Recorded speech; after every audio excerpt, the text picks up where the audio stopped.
Hello everyone. मैं मोहित कुमार यादव एक बार फिर से आप सभी का स्वागत करता हूं अपने चैनल स्टडी पॉइंट पर। तो आज के वीडियो में हम बात करने जा रहे हैं चैप्टर नंबर 1 की, जो एक्सरसाइज 1.3 और 1.4 है उसके बारे में। साथ ही यहां पर एक्सरसाइज 1.2 का जो एक सवाल क्वेश्चन नंबर 3 हम छोड़ चुके थे उसको कंप्लीट करेंगे इस सेशन में। तो चलिए फिर शुरू करते हैं। ये वो क्वेश्चन है एक्सरसाइज 1.2 का सवाल नंबर 3। दिखाइए कि संख्या रेखा पर √5 को किस प्रकार से निरूपित किया जा सकता है। नॉर्मल संख्याएं तो यहाँ पर इस प्रकार से निरूपित हो जाती है। 0 यहाँ पर आ जाएगा, 1 यहाँ पर आ जाएगा, 2 यहाँ पर आ जाएगा, 3 4 और ये 5।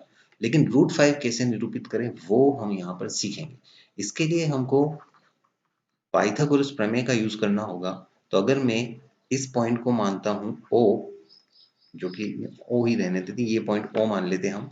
तो ये हमारा OAB एक त्रिभुज हम बना लेते हैं इस प्रकार से। ये हमारा O हो गया, ये A हो गया और ये B हो गया। अब देखिए, हमेशा ऊंचाई आपको 1 सेंटीमीटर की ही लेनी है या 1 इकाई की ही लेनी है। और यहाँ पर हमारे पास में 2 हम ले लेते हैं आधार। 2 क्यों लिया तो समझ लीजिए इसको। OB यहाँ पर हमारा क्या बन रहा है, कर्ण बन रहा है। कर्ण निकालने के लिए हमको यहाँ पर फॉर्मूला क्या लगाना होगा, OA² प्लस AB²। इससे मेरे को √5 प्राप्त होना चाहिए। तो देखते हैं OA का स्क्वायर कितना हो जाएगा, 2 का स्क्वायर 4 और AB यानी कि 1 है तो 1 का स्क्वायर 1 ही होगा। तो ये देखिए OB हमको यहाँ पर मिल गया √5। ये जो √5 है इसी को हम निरूपित करेंगे यहाँ पर। तो देखिए ये पॉइंट A हो जाएगा। क्यों हो जाएगा, क्योंकि आधार हमारे पास में 2 सेंटीमीटर है। तो ये हो जाएगा 0 से A तक 2 सेंटीमीटर।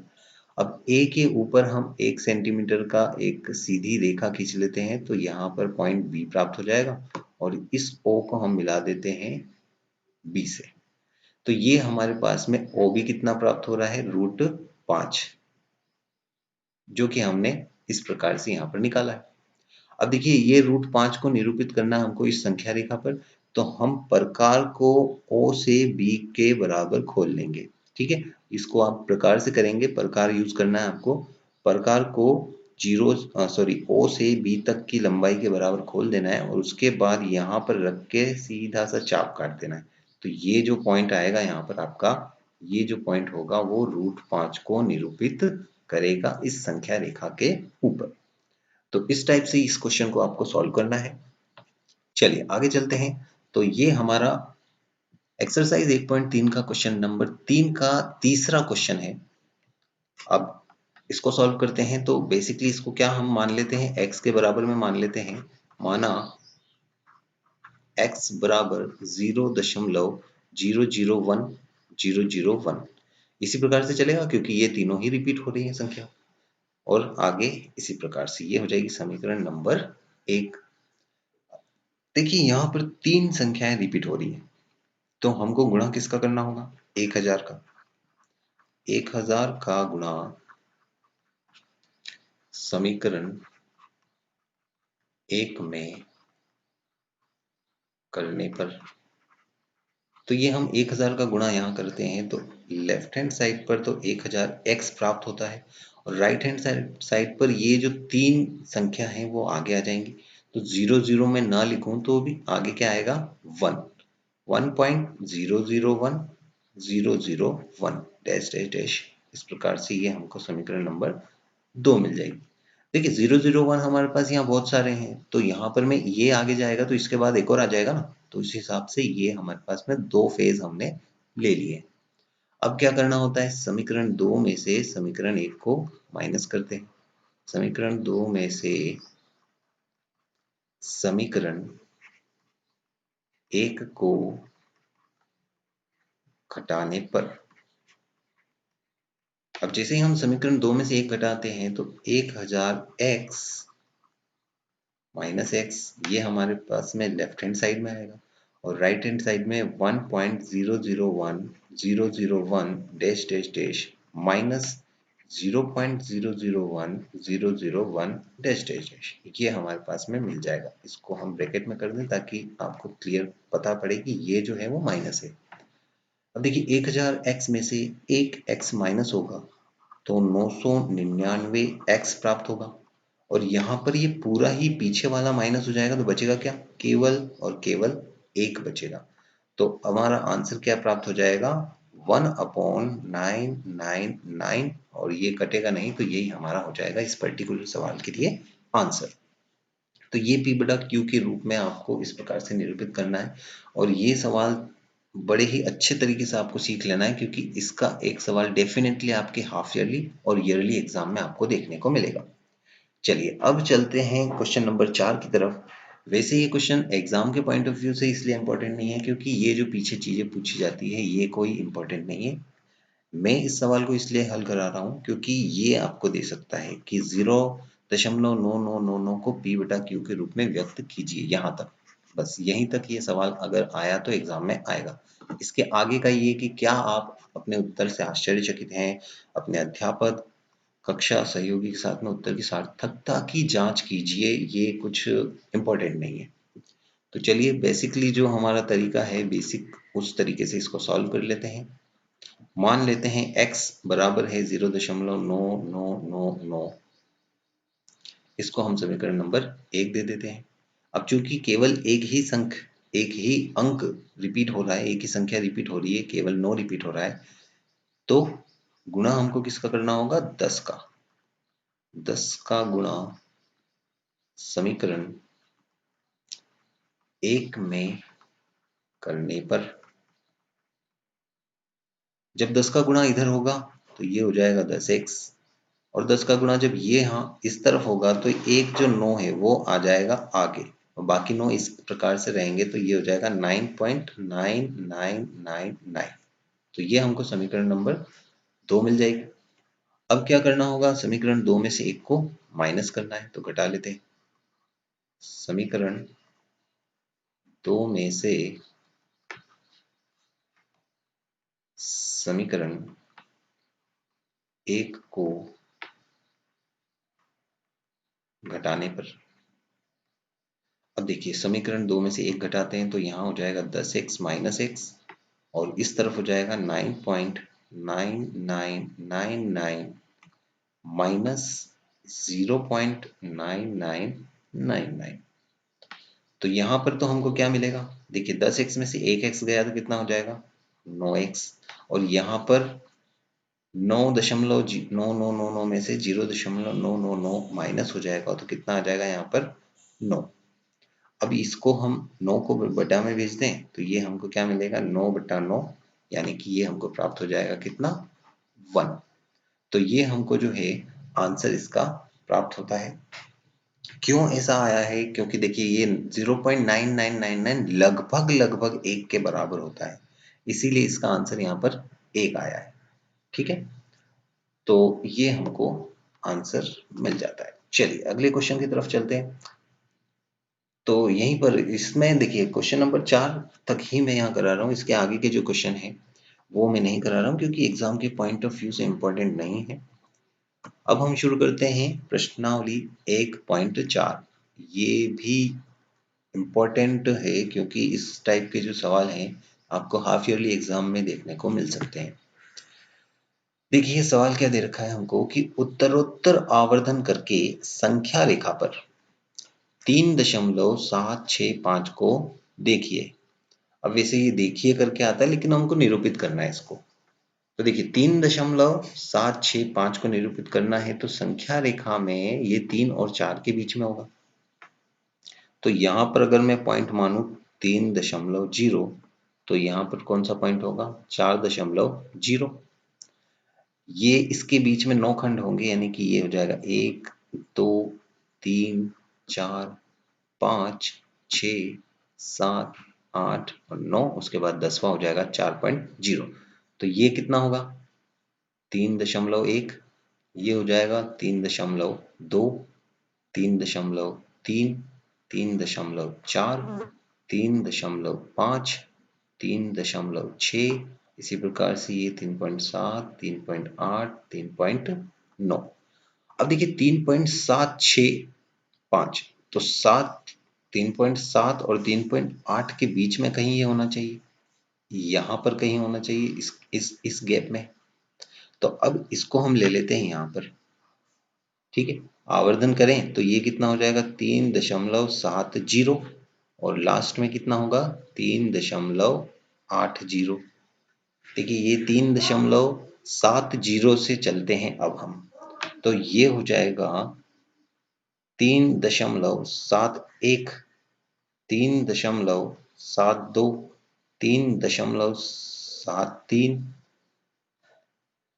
फिर ये आगे 3.7, सॉरी ये जो है आगे हो गया 7, यहाँ पर आ जाएगा 7.3, यहाँ हो जाएगा 7.4, फिर यहाँ 7.5, 7.6, 7.8, 7.9 और फिर 8.0 हो जाएगा 3.75, 3.76, यहाँ पर 3.77, 3.78, 3.79।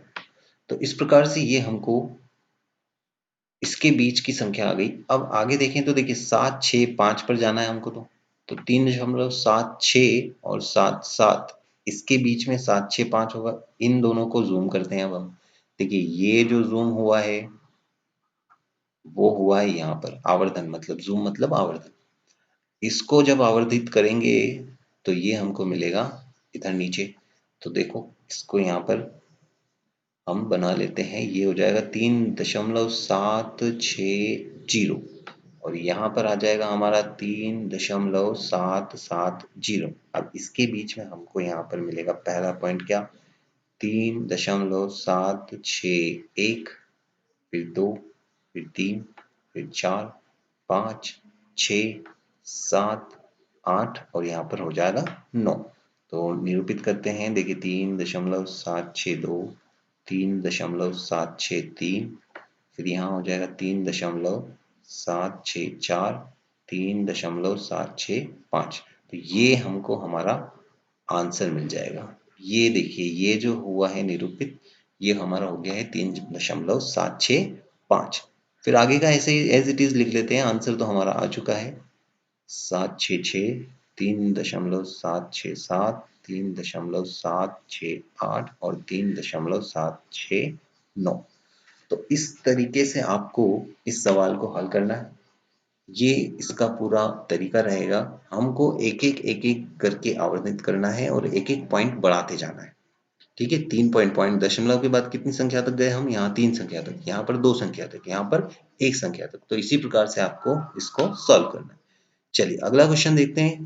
क्वेश्चन नंबर 2 हमारे पास में है कि 4 दशमलव स्थान तक, केवल 4 दशमलव स्थान तक ही लेना है हमको। संख्या रेखा पर 4.26 का बार, देखिए यहाँ पर ध्यान से देखिएगा 26 के ऊपर बार लगा हुआ है। तो इसको हम कैसे लिखेंगे, ये जो होगा मैं इधर लिख देता हूँ 4.2626 और इस प्रकार से अनंत तक चलेगा ये। लेकिन हमको यहाँ पर सवाल में बोला है केवल 4 दशमलव स्थान तक ही, तो हमने यहाँ 4 दशमलव स्थान ही लिए हैं। अब देखिए ये जो चीज है 4.26, ये 4 और 5 के बीच में कहीं आएगा। तो यहाँ पर मैं पहला ले लेता हूँ 4 और इधर हो जाएगा 5, यानी कि 4.0, ये 5.0। तो यहाँ पर बीच में 10 खंड 9 खंड बना देते हैं, 1, 2, 3, 4, 5, 6, 7, 8 और 9। ये हमारा होगा 4.1, 2, 3, 4, 5, 6, 7, 8 और ये हो जाएगा 4.9। अब आगे देखें तो देखिए 4.26 पहले वाले अंक को देखते हैं। यहाँ पर 4.2 आ रहा है, 4.2 ये रहा हमारे पास में। तो इसके बीच में, इन दोनों के बीच में कहीं होगा, ये इन दोनों के बीच में ही होगा। तो इसको अब हम आवर्धित करते हैं। तो यहाँ पर क्या हो जाएगा 4.20 और लास्ट में क्या हो जाएगा 4.30। 4.2 और 4.3 को हम 4.20 और 4.30 लिख सकते हैं।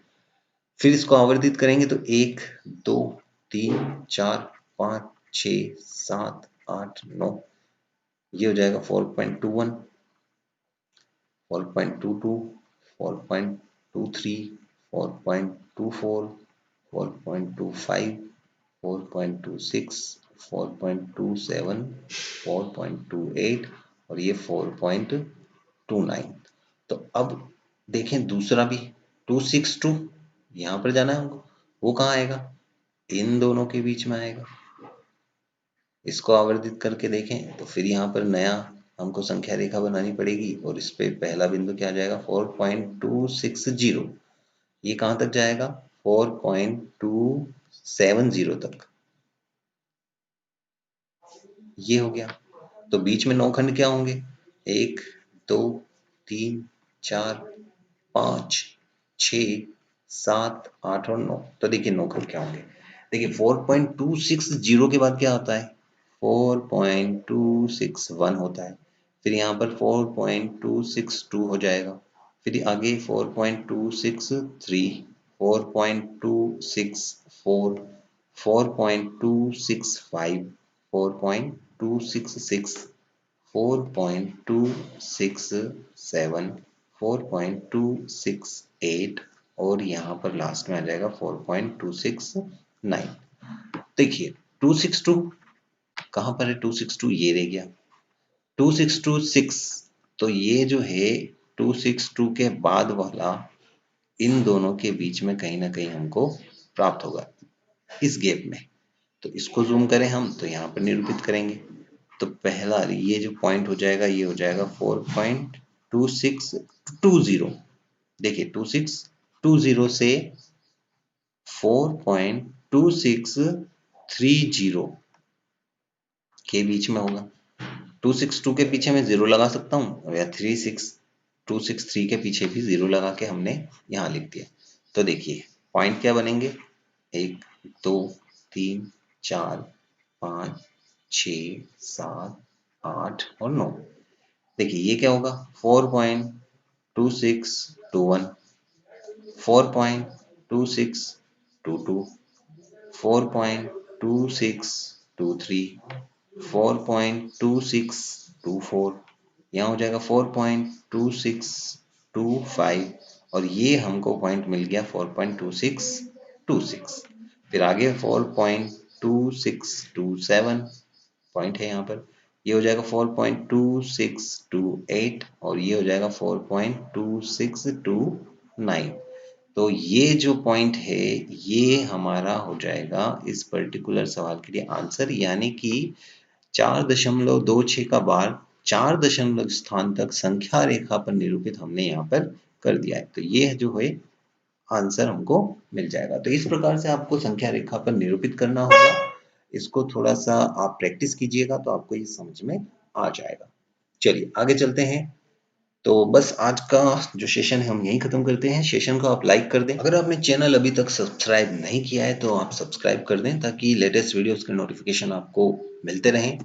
और ये कुछ सोशल मीडिया हैंडल्स हैं, यहाँ आप मुझे फॉलो कर सकते हैं। तो आज के लिए इतना ही। Thank you.